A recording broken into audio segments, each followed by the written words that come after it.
In the dramatic and emotionally charged world of the bold and the beautiful, conflicts infrequently stay quiet for long, and the rearmost shocking turn of events leaves suckers stunned as one brutal punch sends R.J. Forrester crashing to the ground unconscious, setting off a chain response that shakes the entire Forrester family to its core. The day begins like numerous others at Forrester Creations, where pressure has been stewing beneath the face for weeks. R.J., played by Joshua Hoffman, has been trying to keep the peace between the feuding family members while also fastening on his growing liabilities within the company. Ever since he returned to Los Angeles, R.J. has worked lifelessly to prove himself to his father, Ridge Forrester, portrayed by Torsten Kay, and his forefather, Eric Forrester, played by John McCook. Still, the pressures girding the family business and the endless battles have placed R.J. exactly in the middle of a storm he no way intended to be part of. The trouble truly begins when a heated battle erupts during a tense meeting at Forrester Creations. Present in the room are Steffi Forrester, portrayed by Jacqueline McInnes Wood, as well as Hope Logan, played by Annika Noel. Their long-standing contest over creative direction and control of the company formerly again explodes into an argument that snappily spirals out of control. R.J. attempts to calm both women down, reminding them that the company's future depends on concinnity rather than division.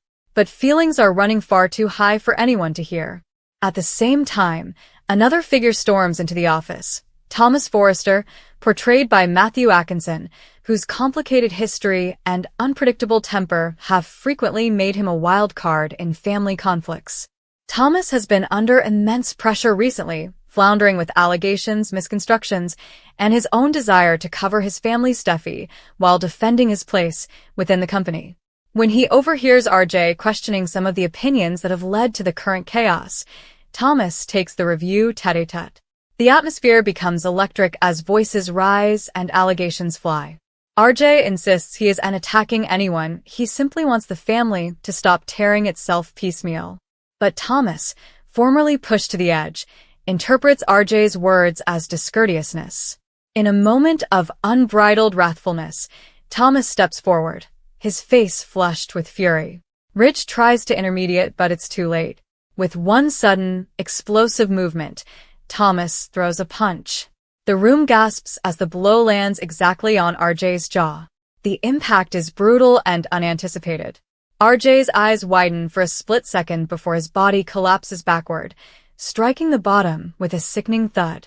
Silence falls over the room as everyone gapes in horror. For many intimidating moments, R.J. doesn't move. Hope screams his name and rushes to his side, kneeling beside him as she tries to shake him awake. Steffi stands frozen, stupefied by what her family has done. Ridge incontinently kneels beside R.J., his voice pulsing as he calls for help. R.J., can you hear me? But R.J. remains fully still. Fear spreads snappily throughout the office. Someone calls for an ambulance while others essay to clear space around R.J.'s unconscious body. Eric arrives moments laterally, advised by the commotion, and the sight of his grandson lying motionless on the bottom fills him with dread. Eric has seen innumerous conflicts tear through his family over the times, but witnessing violence between his grandchildren is commodity he no way imagined. As the paramedics arrive and precisely place R.J. onto a stretcher, the entire Forrester family is left scuffling with shock, guilt, and wrathfulness. Hope lifts in the ambulance with R.J., refusing to leave his side. At the sanitarium, croakers rush R.J. into an examination room while the rest of the family gathers anxiously in the staying area. Ridge is furious, floundering to reuse what just happened. He confronts Thomas, demanding to know how facts escalated so far. Thomas, visibly shaken, admits he lost control in the heat of the moment. He insists he no way intended to seriously hurt R.J., but Ridge isn't ready to hear defenses. For Ridge, the fact that one son has now violently injured another is nearly unsupportable. Steffi, meanwhile, is caught between fidelity to her family and concern for R.J. She knows Thomas has spent times trying to redeem himself after once miscalculations, but this rearmost incident threatens to undo everything. Gashes fill her eyes as she realizes how poorly effects have entwined. Eric, ever the primogenitor, attempts to calm everyone down, reminding them that their precedence must be RJ's recovery. Still, beneath his calm surface, Eric is deeply worried. The Forrester family has survived dishonors, backstabbings, and battles, but physical violence within their own species could permanently fracture the fragile bonds holding them together. Hours pass in agonizing query until a croaker eventually emerges with an update. RJ has suffered a severe concussion but is anticipated to recover. The news brings relief, yet the emotional damage remains. When RJ ultimately regains knowledge, his first sight is Hope sitting beside his sanitarium bed, her face blench with solicitude. Ridge and Eric soon join them, thankful to see RJ awake. Still, the question hanging over everyone is necessary: what happens coming? Ridge knows there must be consequences. Thomas's conduct cannot simply be brushed away as another family disagreement. At the same time, Ridge struggles with the painful reality that both RJ and Thomas are his sons. Chastising one means defying the failures that allowed the situation to be in the first place. Meanwhile, Thomas is left alone with his studies, visited by the image of RJ collapsing to the bottom. The weight of guilt begins to sink in as he realizes how far his wrathfulness has taken him. Across Los Angeles, the news of RJ's injury spreads snappily, drawing responses from others connected to the Forrester family. Brooke Logan, portrayed by Catherine Kelly Lang, rushes to the sanitarium the moment she hears what happened. Seeing her son injured fills her with an admixture of fear and rage. Brooke has always had a complicated relationship with Thomas, and this incident only deepens her mistrust of him. She confronts Ridge in the hallway, demanding to know how Thomas was allowed to lose control so violently. Ridge tries to calm her, but Brooke insists that Thomas must face serious consequences. The emotional fallout threatens to enkindle yet another war between the Logans and the Forresters. As RJ continues recovering in the sanitarium, the family must defy delicate questions about trust, responsibility, and the fragile bonds that tie them together. The single punch that knocked RJ unconscious has done far further than beget a physical injury. It has exposed the deep fractures within one of Los Angeles's most important families. In true the bold and the beautiful fashion, the fate promises indeed more emotional drama as remission, blame, and redemption collide in the occurrences ahead. Suckers are left wondering whether the Forrester family can heal from this shocking moment or if the consequences of one punch will permanently change the course of their lives. More. The shocking incident that left RJ Forrester unconscious continues to shoot ripples through every corner of the world of the bold and the beautiful, as the emotional fate proves just as ruinous as the punch itself. Inside the quiet sanitarium room, the pressure is thick as RJ sluggishly begins to recapture his strength. Machines phone steadily beside his bed while members of the Forrester family rotate in and out of the room, each carrying their own burden of guilt, wrathfulness, or fear. RJ, still weak and suffering from a severe concussion, struggles to completely understand how the battle entwined so violently. The last thing he remembers is trying to calm everyone down inside the conference room at Forrester Creations before everything suddenly went dark. As the recollections gradationally return, RJ realizes just how fragile the situation within the family has come. His father, Ridge Forrester, remains by his side for important of the night, refusing to leave indeed for a moment. The generally confident and commanding Ridge appears shaken, his studies constantly drifting back to the moment his two sons came locked in that terrible battle.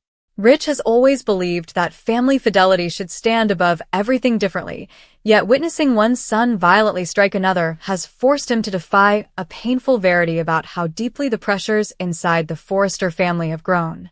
Meanwhile, the man responsible for the ruinous punch, Thomas Forrester, is floundering with crushing guilt.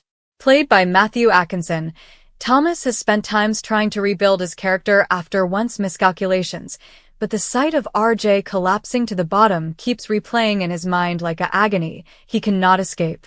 Alone in his apartment, Thomas paces back and forth, realizing that in a single moment of rage, he may have destroyed everything he worked so hard to repair. His family, Steffi Forrester, portrayed by Jacqueline McInnes Wood, tries to reach him by phone, bothered that he might helical into tone-destructive jest. Again, Steffi knows better than anyone how hard Thomas has fought to change, but she also knows that their family's tolerance may eventually be running out. At the sanitarium, RJ eventually receives a visit from his forefather, Eric Forrester, played by John McCook. Eric still sits beside the bed, looking at his grandson with an admixture of sadness and concern. For decades, Eric has served as the emotional anchor of the Forrester family, guiding them through numerous storms, but this moment feels different. The violence between RJ and Thomas feels like a breaking point. Eric gently tells RJ that the family must find a way to heal before the damage becomes endless. RJ, still weak but determined, insists that he doesn't want his injury to gash the family piecemeal indeed further. His words reveal a maturity beyond his times, yet the question remains whether others in the family are able of the same remission. Soon later, Brooke Logan arrives at the sanitarium, her face blenched with solicitude. Portrayed by Catherine Kelly Lang, Brooke rushes into RJ's room and incontinently embraces him, overwhelmed with relief that he has recaptured knowledge. Still, her relief snappily turns into wrathfulness as she learns exactly what happened.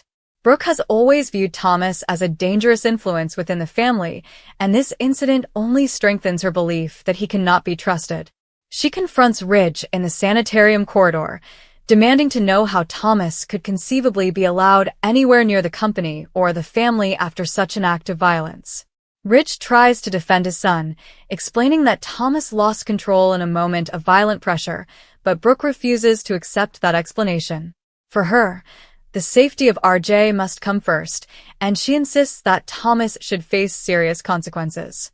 Their argument becomes another memorial of the deep pique between the Logans and the Forresters, a conflict that has shaped the history of the bold and the beautiful for decades. Meanwhile, back at Forrester Creations, the staff members are still reeling from what they witnessed. Workers brood nervously in the hallways, doubtful how the leadership of the company will respond to the shocking incident. Some sweat that the reproach could damage the company's character, especially if the story reaches the media. Others worry about the particular risk on the family members who run the fashion conglomerate.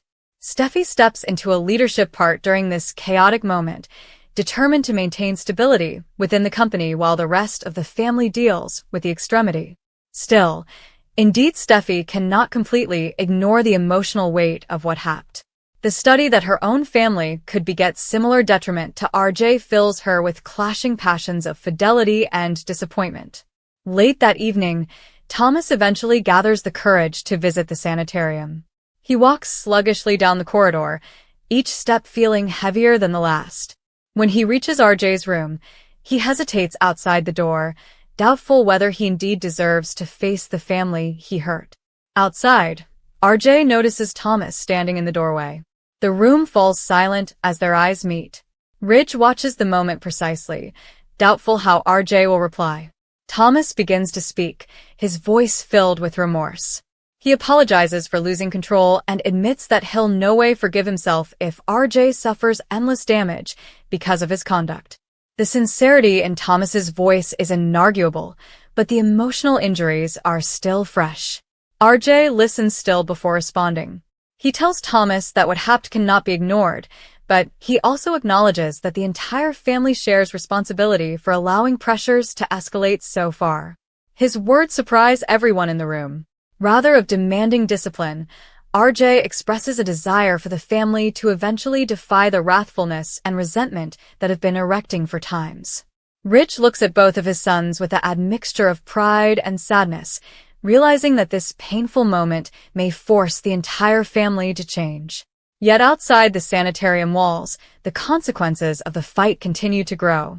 Rumors about the altercation have begun circulating through Los Angeles, and it may only be a matter of time before journalists start asking questions about what really happened at Forrester Creations. The family now faces a delicate choice: handle the situation intimately and risk farther internal conflict, or defy the issue intimately and risk damaging the character of their fabulous fashion house. As the drama unfolds, Suckers of the bold and the beautiful are left wondering whether this shocking moment will eventually bring the Forrester family closer together or push them further piecemeal than ever ahead. One punch may have knocked RJ unconscious, but its emotional impact could reshape the connections within the Forrester dynasty for times to come, leaving observers eagerly anticipating the coming chapter in this indelible plot. The pressure girding RJ Forrester's shocking collapse continues to consolidate as the fallout spreads across every relationship in the world of the bold and the beautiful. Although RJ has recaptured knowledge, the emotional scars left by the violent battle are far from healed. Inside the quiet sanitarium room, the atmosphere remains heavy as family members struggle to reuse what happened. RJ, still weak from the concussion, rests against the pillows while observers track his condition. The blow he entered was important enough to leave Croakers concerned about possible long-term goods, and they've ordered him to remain under observation. Despite his condition, RJ's mind keeps drifting back to the moment inside the conference room at Forrester Creations when everything entwined out of control. He remembers trying to stop the argument before it exploded, reminding everyone that their constant fighting was destroying the family and the company. But in the heated chaos of allegations and raised voices, no bone was hearkening. Now, as RJ lies in the sanitarium bed replaying the moment in his mind, he wonders whether effects might have turned out else if someone had stepped in sooner. His father, Ridge Forrester, remains deeply shaken by the incident. Ridge has spent times trying to guide his children through the complicated world of business and family politics, but witnessing one son strike another has left him questioning his own leadership.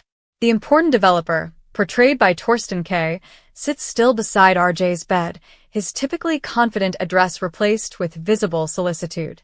Ridge feels responsible for allowing pressures to make to such a dangerous position.